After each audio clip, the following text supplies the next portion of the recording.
Évangile selon Marc, chapitre 11, passage 4, foi et prière.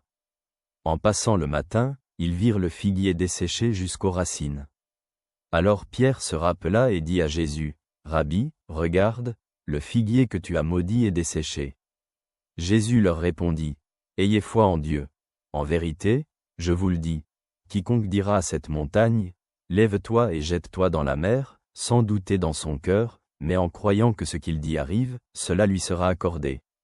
C'est pourquoi je vous dis, tout ce que vous demandez en priant, croyez que vous l'avez reçu, et cela vous sera accordé. Et lorsque vous vous mettez à prier, pardonnez, si vous avez quelque chose contre quelqu'un, afin que votre Père, qui est aux cieux, vous pardonne aussi vos offenses. En lisant ces mots, réfléchissons-en plus profondément.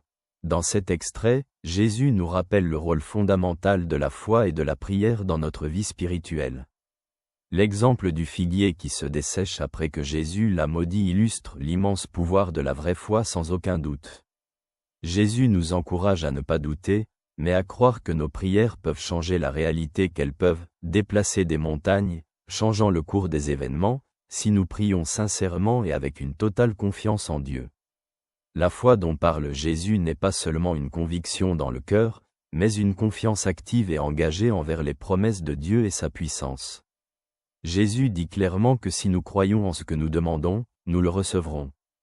Cependant, il y a une condition importante, nos cœurs doivent être purs.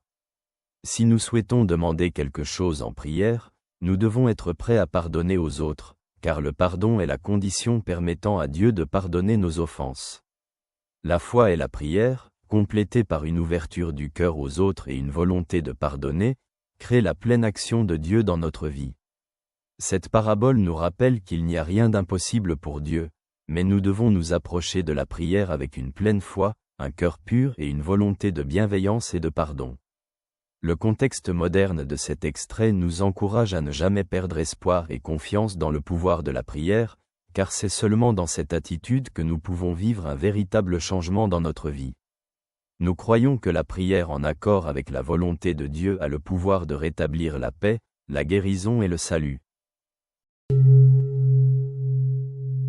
Que la paix et la joie soient avec toi.